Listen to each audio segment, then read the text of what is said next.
All right. Going to be a short class. This is class number 150 of Faith and Calm, a little bit of preparation for Passover. So we're going to start with a joke.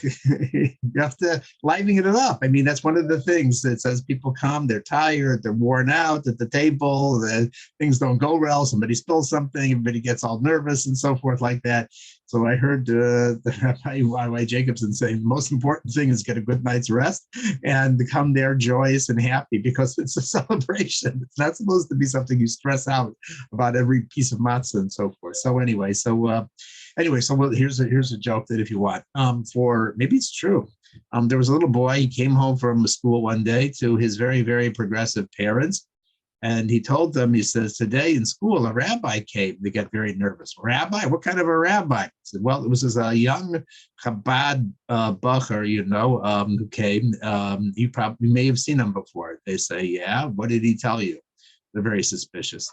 I said, well, I'll tell you, he told us this big story. I don't know if I know if it's true. He told us, first off, that we were slaves in Egypt. And they say, yeah, that's what the Torah says. It could be true. So he says, yeah, it was like 3,336 years ago. This is 35 years ago. Says, that's what it says. And so they say, and the Egyptians were very bad to us, and they made us work for 210 years there. They said, well, that's what it says. And then he says, and then the slavery was really awful and it kept going on and on and on. So the Israeli army sent fighter jets and they bombed the living daylights out of the Egyptians and the Jews went free. And the parents go, what? That's impossible. That could never have happened. And the kid says, well, yeah, actually, that he didn't actually say that. But what actually happened with the 10 plagues, I thought was even more fantastic. So I wasn't going to tell you that. So it's an interesting thing, what we find, we accept, what we believe, what we have faith in, and so forth. So that's not possible. Okay, fine. So anyway, the topic, I'm going to stick to the topic for this class. And the topic is we talk about Passover more than any other holiday. We are supposed to mention it twice a day in the Shema. We mention Shemona Esra, Zecher, Mitzrayim, remember going out of Egypt, remember this, remember that. It's just constantly we're talking about the idea of going out of Egypt. And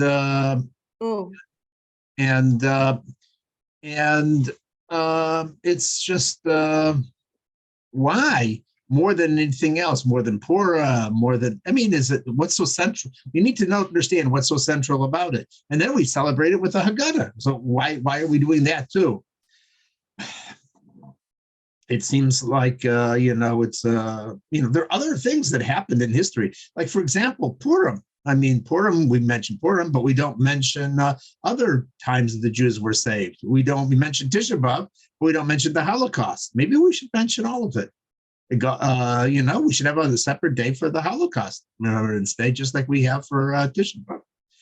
So the answer to these questions, why Passover is so central and so over and over again mentioned, is we have to get a little bit mystical, and we find out that God, when he created the world, he created it with 288 sparks of holiness that were trapped in this world, and it was our mission to release them. And in the souls that were in Egypt, they managed to release 202 of these sparks. Why? How did they do it? Because they were very big souls. And therefore, they were able to elevate some tremendous amount of lost holiness that was scattered in all the little places in the world. Can I ask you, with number 288, is there like a significance of that? Yeah, but spark of holiness? I can't. All these numbers are mystical, and I guess I don't know what that is. Oh, but it means that there were 86 left over, and then so they did that in 210 years, and it looks like us, we are nevichs, and we haven't finished a job, and so there's 86 sparks that are still waiting to be done, and that's why so that's why they celebrate Passover, and our holidays are not so important because they were bigger souls and they did more. The Alter Rebbe explains in the Likutei Torah a very interesting thing, in that he says, no, that's not quite right. What it was you have to use this metaphor to understand our situation and that how Passover relates to us. Imagine, you have a coal mine and you send people in. Nobody's been there before. And there's diamonds inside there too, and precious stones. The first people who go in, they take out all the good stuff that's easy to get to. And they bring it back. And then the ones who are stuck at the end of the later on in time, they're stuck with having to dig deeper, deal with more muck, dig harder, and so forth. And the stuff they get seems like it's less worth. Smaller pieces. They didn't pick out all the big stuff and so forth. It's not true.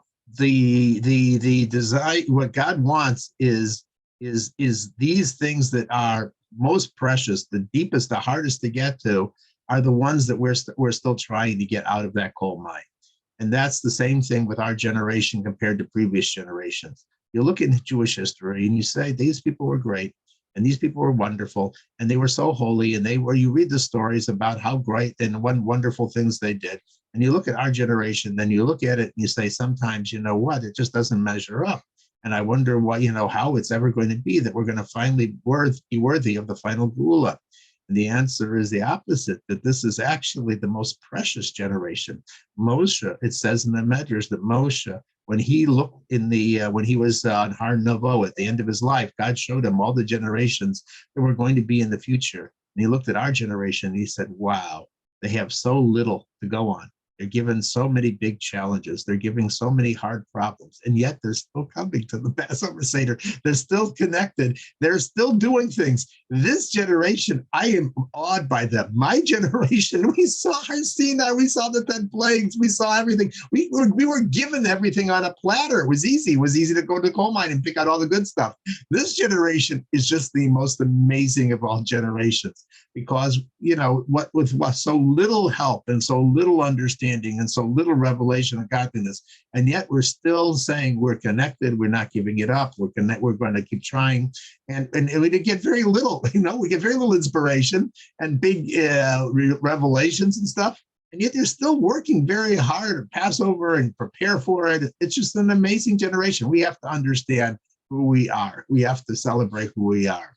And there's the story that I wanted to tell about this. I heard, this is actually a talk from Simon Jacobson, Yassi's older brother. So he said he heard the story directly from the principal of this. Was Rabbi Wisniewski. He was one of the teachers in one of the first Baalei Tshuva yeshivas in the United States, called Hadar Torah. Hadar Torah was established in Crown Heights in the 1960s. And 1960s was an interesting time for the world and for the Jewish community in general. There were a lot of hippies and dropouts and people experimenting with drugs and all that other kind of stuff. And the Rebbe said it was a good opportune time to people want to break the mold. They're not interested in the system. They want to try new things. Make a yeshiva, and they made a yeshiva in Crown Heights. Now, people didn't know that the Rebbe was behind this. But the Rebbe was very much behind this idea. And the story goes as follows. There was a certain chassid whose name is, for various very good reasons, is not publicized. And he went into the Rebbe, and he told the Rebbe, he says, who invited these people into our community? A bunch of long-haired weirdos, from intermarried families. He used another term that I'm not going to use about that to describe them.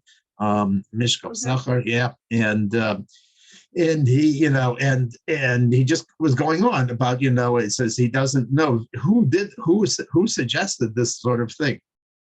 And the Rebbe was sitting at his desk, and the Rebbe put his hands down on the sides of his desk like this, and he stood up, which we heard later from the secretaries. That was not a good sign. It meant that you really got the Rebbe upset.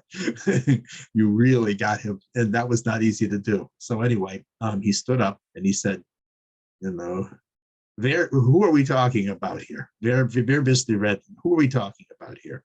He says, these are the precious jewels that have been taken away from the Zevel, from the dross, who are being redeemed. And the guy immediately got the message and he ran out of there. He ran out and he ran across the street, and he happened to run into one of the teachers of Hadar Torah, which is Rabbi Wisniewski.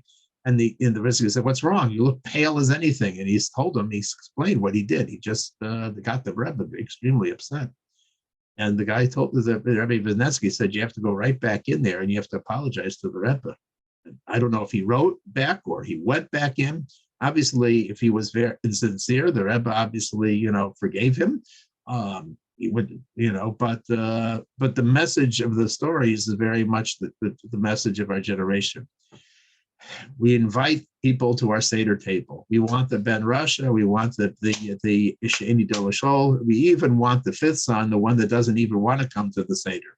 So every single Jew is welcome at the Seder. They're part of the Seder with their arguments, with their problems, with their complaints, with everything else, because this generation is just fantastic, because they're just dealing with their every little tiny thing that they're doing is finding precious jewels that just never were able to come to the surface before. And so that is also our generation, and that's why this generation is the generation that will merit the coming of Mashiach. And that is what I wanted to, the short class that I wanted to give. If there's any other questions, that's the Seder. It's about asking questions. So ask your questions, but I didn't want to take up too much time this evening because I know people are busy. I have a question, Shimon. Sure. Are you saying that the people of this generation are diamonds that need to be brought out? Is that what you're? They just like diamonds. You don't see them initially. They're stuck in underneath dirt and dross and muck and other kinds of stuff, and they're uncut and they don't shine and so forth. And very much so. There's a story similar to this of a chassid with the Rebbe Rashab. That was the fifth Lubavitcher Rebbe, and he was a diamond merchant, and he was a big scholar. And one time he was waiting to see the fifth Lubavitcher Rebbe, and the guy was spending an awful lot of time with a very simple wagon driver. And he was sort of insulted, because when he came in, the Rebbe just said, "Oh, thank you very much." And 30 seconds later, he was out of there. So he felt very insulted. So the Rebbe Rashab saw that, and then I knew what he was thinking. And so he asked him, he says, "Every year you bring me a big donation of diamonds and stuff like that. Can you show me what you brought this year?" So he puts out the stones on the table. And the Rebbe Rashab looks at those stones, and they're all uncut. So he says, "Which one is the best one?" And the diamond merchant says, "This is the best one." He said, the Rebbe says to him, "I don't see anything special about that one. This one looks bigger and more interesting." And he says, "No." And he starts to try and explain to him, how you choose a diamond and why this diamond is more precious than this one and whatever. And he's explaining. And the Rebbe Rashab, "I still don't see it. I just see them as stones, That one looks better than this one. Why you say that this stone is so precious?" And he keeps dragging him on, the chassid. And finally, the chassid finally gets a little upset. And he says, "Rebbe, with all due respect, you have to be amazed to understand what is the preciousness of this stone, right? I'm a maven. You're not a maven." The Rebbe Rashab was waiting for that. And he said, "Yeah. And are you a maven of souls?" Because I'm a maven of souls. I know which soul is more precious than other precious souls. So again, we're not maven. Maven means an expert, in a particular subject. We're not maven about souls and about what we're doing. So when we look at ourselves, sometimes we don't see very much, as I said in the last class about this. We don't see, we don't understand how much God is near to, how God is happy with our avoda. So I thought this was the other bookend for the story. Is it just really describes, the amount of effort, the amount of things may not look like a big accomplishment, but it's very, very, very, very precious. So you never know But what my- you're doing with an individual Jew. But Yep. my question is about the times that we live in, when we see war going on, or we see hatred or bigotry or any of these kinds of things. Mhm. Are these really diamonds that are just not brought to the surface yet? All these things, I mean, is this how can we apply it to the world today, and how it's feeling for a lot of people that, it's feeling sort of divided or chaotic or worrisome or any of these kinds of things? It is, but you have to train your eyes to be able to see it.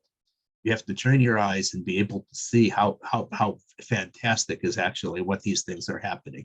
Yes, all the good stuff, the good soil, the good work, the good stones have been taken out, and so it doesn't look like it. So you're really digging into some nasty stuff, but the nasty stuff is holding back the last dregs of things that have to happen before Mashiach comes. So yeah, the nastiness coming out is actually part of this finally reaching down into the very depths and the dirtiest parts of the world and so forth to dig out those stones. But it definitely is. I heard a story just yesterday. I saw it and immediately, they didn't say it this way, but it was just struck me very much. So in Israel, there's been all these protests about the change in the Yeah. judiciary and this stuff, and it goes on, and even said stop, and then they keep going, and every night, another mob develops, and it's outwardly it looks like what are you asking for? Mob rule? You had an election, you lost. And you decided you don't like what the new Knesset is doing, and so forth. But the majority does rule. If you really believe in democracy, what are you doing there? Anyway, so, and so the two sides fight with each other, and there's conflict and all this other kind of stuff going on, and it's very disturbing. And it's not, it's definitely, it's, they talk about civil war and all this other kind of stuff and so forth. So I saw this little video, I put it on our Sheva. Chabad of Tel Aviv decided that they were going to go to Habima, Tel Aviv, the big theater district where they were going to have a big rally, and they put out white boxes, and people were coming over and saying, "What is this? And who are these Orthodox people here? And why are they invading our territory?" And so forth. Now, there's Chabadniks that live in Tel Aviv. We were, but anyway, so women were saying, this is, they were originally their attitude was get out of here, but then they asked them, "What are you doing?" And they say, there's lots of poor people in this town, and they're not going to have enough for Passover, and it's a Jewish custom called moschitim or kemach sicha to provide for people who need food for Passover. And since matzahs hit $50 a pound, it's like, it costs a lot. So, we're packing packages here and you can help. And people just flock. And these are people who are, to the left, to the left, to the left, to the left. And they were saying, Kol hakavod Chabad, this is wonderful. Thank you so much. We're just glad to help out because you just, and so the actions are not connected with the thoughts, but the chance to do something nice for another person and to bring united. A Jew is a Jew. There is Jewishness in these, in the Ben Russia, in the quote, wicked son. You don't know how deep that kindness goes and so forth. And so you just see that it's there. It's there. That's a beautiful don't story. confront it by yelling at him and at the outer surface and looking at the negativity, which is which is what I've said many times. The Vilna Gaon statement about the Ben Russia. Russia is gematria 570. Teeth are the gematria 366, and it says that you have to hack at Shinav. You have to hit his teeth. Means don't look at the bite of the person, he says. This is the Vilna Gaon. Remember that if you subtract 366 from Russia, from 570, so, there's a tzaddik inside. It's in the teeth. Rebelliousness. The teenager is rebellious. He's yelling. He's making you. He's triggering you. He's saying all sorts of negative things at the table. He's doing, but he wants to do good. His motivation deep down, and that's what these Jews. You go to Tel Aviv and you just don't get into an argument with them. You give them an opportunity to help somebody, and it was amazing. They were packing. There was hundreds of boxes, and people are packing, and and then they want to do something good, and they're happy about it. It was That's, amazing. It that's was a amazing. really It was amazing. beautiful story. Yeah. I'm so glad you told that, because that really, Mhm. that helps with all of this, really, to tie it all up, because it could, even when you look at Israel, you think, okay, what's going to bring it together? But I guess Chabad, a sense of purpose and helping other people. So So they'll, can I ask Sure. you something else before you're gonna say? Oh, so, yeah, do we want to stop the recording or, because we said. No, I just want to say something. Okay, so let's, let Um, Misha say okay, something, good. then Suri will come So back. I just wanted to ask about the sparks of Kedusha. So do acts like that, or that's what releases the Kedusha, like whatever amount is left for us to be, I never heard of this idea. So Yechezkel Shimon, is that like an Every- example of every something that mitzvah we do. will Yeah, every mitzvah help we do. release the And a Kedusha? mitzvah, this is a mitzvah called Gemilus Chasadim, and it's called tzedakah, and that's a mitzvah, and it's actually in the Gemara, they refer it as the mitzvah. They, because in effect, it contains everything inside of it, You're giving away your money, your life, your energy, what you could survive on to somebody else. That means that all of the effort and all of the energy, all the spiritual energy that you invested, which was egotistical, is now being used as a mitzvah to help somebody else. That is an amazing elevation. That is the power of tzedakah. Tzedakah is one of the most powerful things to do. It's also is prayer, so is other activities that we do. But Gemilas Hasadim, just actions are just take away everything else. So yes, this is the reason that the soul is sent down into this world. It was nicer here on heaven. It didn't have to come down here and so forth. And so what is it doing down here? It's digging in the dirt mines. It's digging in the wells, because there's something special that can happen here that angels can't do. And that's why souls come down into the world. They come into the world to deal with the difficulties. The difficulties actually are the mission that God wants. And when we do that mission, of course, we accomplish something for God that couldn't be done by angels, couldn't be done by bigger souls, can only be done by people who actually are dealing with very challenging and very difficult situations. And every moment that we overcome, and we shine a light, and we bring out a light in that area. So yeah, this is the mission. The Baal Shem Tov taught it. There are sparks of holiness scattered in this world, and when God created the world, they fell down. When you have a building, this is the other teaching of the Baal Shem Tov. When you have a building, the top and it falls over, the pieces on the top fall the furthest down. So the most holy souls go the furthest away, deepest down. So that's what we're doing there. This is the kind of so yeah, it's putting on different glasses and seeing the world in a different way. so you're saying that souls come into the world to do acts of goodness, acts of kindness? Yeah, that's why we put all those posters and billboards up that say do acts of kindness and goodness. And it's not only Jews, it's everybody in the world. When we inspire them, and they also are participants in this process. Okay, I want to say something in response to Molly's comment. And so, somebody once gave an analogy to Pesach cleaning, right? In Pesach cleaning, you come to somebody's house, a few days before Pesach, and it's a disaster. There are things thrown here, things over there. This house never looked like that in its existence. You never walked into such a disaster. But that's because you don't understand that there's a major cleaning going on. And then in a few days, it's all going to be put together and everything is going to be gorgeous. That's what it is with the world too. Hashem does Pesach cleaning too. And sometimes things look, how can this possibly come together? It is such a disaster. There's a disaster here and there and there and there. But it's really all going to fall together. We just can't see it because we're not the Baal Bias. We're we live in this house, but Hashem is the Baal Bias. And so things that look like a disaster to us are really part of the process. And I just want to say that today I saw, I got a WhatsApp, and it was a beautiful picture. Speaking about Tel Aviv, there's an enormous billboard of the Rebbe in the Azrieli Mall in Tel Aviv. I mean, it's several stories high, this picture of the Rebbe. And what does it say on it? it says in Hebrew, because it's in Israel, right? It says in Hebrew, Avos Israel tzarich lihios lelo cheshbon klal.